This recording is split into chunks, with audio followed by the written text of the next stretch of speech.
சமீபத்துல தல அஜித் சினிமா இண்டஸ்ட்ரிக்குள்ள வந்து 25 வருடங்கள் கம்ப்ளீட் ஆனது அடுத்து அஜித்தோடைய தீவிர ரசிகர்கள்லாம் அவருக்கு சிலையெல்லாம் வச்சாங்க. சோ இது வந்து பாத்தீங்கன்னாக்கா எல்லா சைடும் ஒரே பேச்சுக்களா இருந்தது. அஜித்தோட ரசிகர்கள் அவங்களுக்கு சிலையெல்லாம் வைக்கிறாங்க அப்படின்னு சொல்லிட்டு. சோ இது வந்து பாத்தீங்கன்னா கொஞ்ச நாள் ஒரு பெரிய ஹாட் டாபிக்கா இருந்தது. அண்ட் அரசியல்வாதி சீமான் அவர்களும் வந்து ஒரு மேடையில இந்த மாதிரி அஜித்துக்கு இதெல்லாம் பண்ணிட்டு இருக்காங்க, சிலையெல்லாம் வச்சுட்டு இருக்காங்க. சோ இது வந்து எந்த ஒரு மாநிலத்திலையும் நடக்காது. எல்லாம் இந்தியா ஃபுல்லா எல்லா மாநிலத்திலையும் தான் எல்லாரும் படம் பாக்குறாங்க, தியேட்டர்ஸ் எல்லாம் இருக்கு, ரசிகர்கள்லாம் இருக்காங்க. ஆனா இங்க வந்து கூட ஒரு ஸ்டெப் மேல போய் சிலையெல்லாம் வைக்கிறது ஒரு அறிவார்ந்த சமூகமா இது உருவாகிட்டு இருக்கா என்ன அப்படின்னு சொல்லிட்டு அஜித் அவர்களுக்கு சிலை வச்சதை பத்தி பேசினாங்க, கருத்து சொல்லியிருந்தாங்க. சோ சிறுத்தை சிவா அவர்கள் வந்து இப்போ அஜித்துக்கு சிலை வச்சதை பத்தி அவங்க என்ன சொல்லியிருக்காங்க, ஏன்னா இவங்க தான் தல அஜித் கூட நெருங்கி க்ளோஸா இருக்கவங்க. சோ அவங்க கூட வந்து ஒரு 3 படங்கள் பண்ணியிருக்காங்க.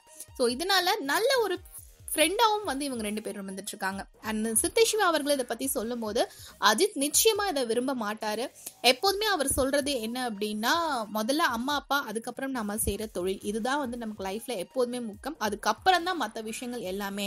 படங்களை கூட வந்து அவர் சொல்றது, நல்ல படமா இருந்தா தியேட்டர்ஸ்ல போய் பாருங்க, அதுல இருந்து பாசிட்டிவ் விஷயங்கள் மட்டும் எடுத்துக்கங்க, அண்ட் உங்களோட லைஃப்ல நீங்க வின் பண்ணணும், அதுதான் எப்போதுமே முக்கியம் அப்படின்னு சொல்லிதான் தலை சொல்லிட்டே இருப்பாங்க. ஸோ இந்த மாதிரி சிலையெல்லாம் வைக்கிறது நிச்சயமா தலை அதனால சந்தோஷப்படவே மாட்டாங்க அப்படின்றத சொல்லியிருக்காங்க. இந்த மாதிரியான நிறைய சினிமா அப்டேட்ஸ் தெரிஞ்சுக்க ஃபில்மி ஃபோக்கஸ் சப்ஸ்கிரைப் பண்ணுங்க.